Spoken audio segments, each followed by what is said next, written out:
اے سلمان، فاطمہ کی محبت 100 جگہ کام آئے گی۔ کتنی جگہ؟ 100 جگہ۔ اگر تم میں طاقت ہے برداشت کی تو میں بالکل وہی لفظ پڑھوں جو نبی نے کہا۔ بہکیں گے تو نہیں؟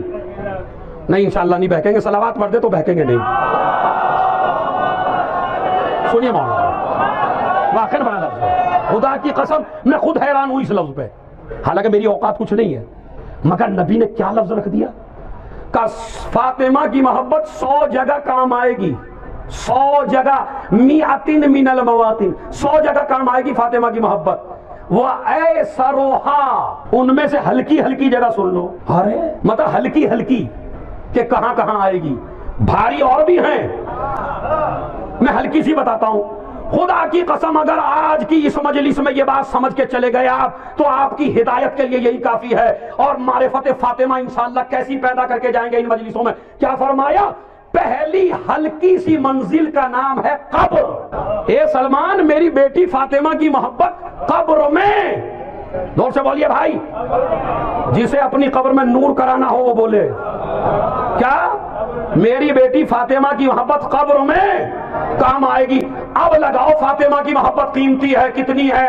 تم نے 10 کروڑ کمایا زندگی میں، وہ بھی یہی رہ گیا، محل بنایا وہ بھی یہی رہ گیا، بیٹے پیدا کیے وہ بھی یہی رہ گیا، بلڈنگیں بنا کے گئے وہ بھی یہی رہ گیا، رشتہ دار چھوڑ کے آ گئے، خاندان چھوڑ کے آ گیا، بیٹے چھوڑ کے آ گئے، دوست چھوڑ کے آئے۔ اب سمجھو فاطمہ کی محبت جب سب چھوڑ کے چلے گئے قبر میں تو اگر کوئی چیز کام آئی اسے فاطمہ کی۔ بس، اور خدا کی قسم میرے پاس الفاظ نہیں جو میں اپنے آپ کے دل میں اتار سکوں یہ جملہ۔ فاطمہ کی محبت کہاں آئے گی؟ قبر میں کام آئے گی۔ مطلب قبر میں کیا کام آئے گی؟ قبر میں سب سے زیادہ وحشت ہوگی، اسی لیے نماز پڑھی جاتی ہے ایک رات۔ کیا پڑھی جاتی ہے؟ وحشت قبر۔ ماشاءاللہ اکثر جوان پڑھتے ہیں، میں کہتا ہوں پڑھا کرو، بلکہ بعض مومنین سے میری ملاقات ہوئی باہر ملکوں میں، وہ کہتے ہیں جناب ہم تو روز پڑھتے ہیں، اس نیت سے کہ نہ جانے کون مومن مر گیا ہو اس لیے پڑھتا ہوں۔ نماز وحشت کے میرے قوم کے جوانوں، جہاں اور فائدے ہیں وہاں ایک فائدہ آپ کو سناتا ہوں۔ نماز وحشت قبر کا ایک عظیم فائدہ یہ ہے، پڑھا کرو پڑھا کرو پڑھا کرو، بہانے میں نہ آؤ، فری میں جنت لینے کے شوق میں نہ رہو کہ بغیر کچھ کیے ہی مل جائے۔ نہیں، بغیر کچھ کیے نہیں ملتی کسی کو، اہل بیت کے یہاں نہیں ملتی، اوروں کے پاس ہے نہیں تو ملے گی کہاں سے بھائی؟ تو ملے گی تو اہل بیت سے ملے گی۔ اہل بیت کہہ رہے ہیں، میں نہیں کہہ رہا ہوں، یہی بی بی کہتی ہے۔ ایک شوہر بیمار ہو گیا، بیگم سے شوہر نے کہا تم بی بی زہرا کے پاس جاؤ، یہ پوچھ کے آؤ کہ میں ان کے شیعوں میں سے ہوں یا نہیں۔ دیکھیں سوال کتنا بھاری ہے۔ بی بی کے پاس جاؤ مدینے میں اور اپنی بیگم سے پوچھ کے آؤ کہ میں آپ کے شیعوں میں سے ہوں بی بی یا نہیں۔ تو بی بی نے جو جملہ فرمایا سنیے، بس یہ مجلس کا مین وہ ہے۔ تو کیا فرمایا بی بی نے؟ اپنے شوہر سے جا کے کہہ دینا اگر ہماری منع کی ہوئی چیزوں سے رکتا ہے اور ہماری بتائی ہوئی چیزوں پہ عمل کرتا ہے تو شیعہ ہے، اور اگر ہماری روکی ہوئی چیزوں سے رکتا بھی نہیں ہے اور جو ہم نے کیا وہ کرتا بھی نہیں ہے تو یہ چاپلوس ہے، یہ شیعہ نہیں ہے۔ خدا کی قسم اپنے کو شیعہ کہا بھی نہ کرو، امام نے منع کیا اس بات سے۔ جب تک اپنے کردار پر 100% بھروسہ نہ ہو اپنے کو شیعہ نہ کہو، چاہنے والا کہو۔ اس لیے کہ شیعہ سلمان ہے، شیعہ ابو ذر ہے، شیعہ مقداد ہے، شیعہ عمار ہے، انہیں کہتے ہیں شیعہ۔ ہم تو چاہنے والوں کی لسٹ میں آ جائیں، یہ بھی بڑا مسئلہ ہے۔ بی بی نے کہا اگر تو برائیوں سے رکتا ہے اور نیکیاں کرتا ہے تو تو ہمارا شیعہ ہے۔ آئیے پھر میں آپ کو بتا دیتا ہوں یہی مسئلہ۔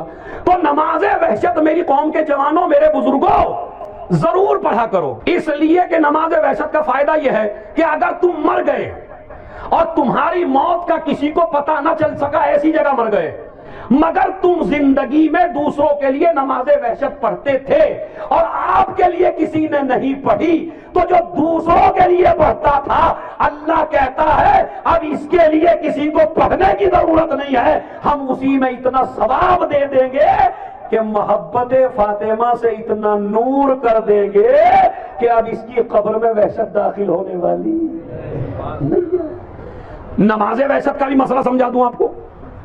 نماز وحشت سیکنڈ آپشن ہے، پہلا آپشن نہیں ہے، لیکن اب موجودہ مجتہدین یہ کہتے ہیں دونوں کام کرنے چاہیے۔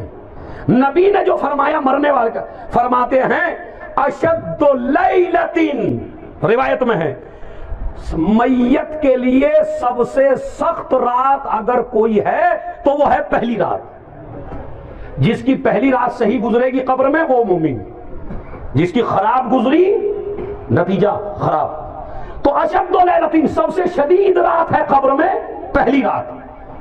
اس پہلی رات میں نبی نے فرمایا فرحموا موتاکم بالصدقہ، اپنے مرنے والوں کے لیے صدقہ دو۔ جتنا جتنا تم صدقہ دیتے چلے جاؤ گے میت کی پرابلم دور ہوتی چلی جائے گی۔ ہم یہ سمجھتے ہیں صدقہ صرف زندہ کا ہوتا ہے، زندہ کا نہیں ہوتا، مرنے والا کا بھی ہوتا ہے۔ صدقے کی شان یہی ہے، یہ زندوں کے کام بھی آتا ہے اور مرنے والوں کے بھی کام آتا ہے۔ اور اس صدقے کا استعمال بھی دیکھ لیجئے آپ، خدا کی قسم اگر ہر آدمی اپنے مرنے والے کا صدقہ نکالنے لگے اور 1000 آدمی کسی میت میں شامل ہوں اور 1 روپیہ یا 10 روپیہ ایک آدمی نکال دے تو 1000 نے 10 روپیہ نکالا، کتنے بنے؟ بولیے جلدی سے یار، میرے حساب میں کچا آدمی ہوں بہت، کتنے ہو گئے؟ 10,000۔ 10,000 میں 2-3 غریب بچوں کی اسکول میں فیس دے دیجئے جا کے۔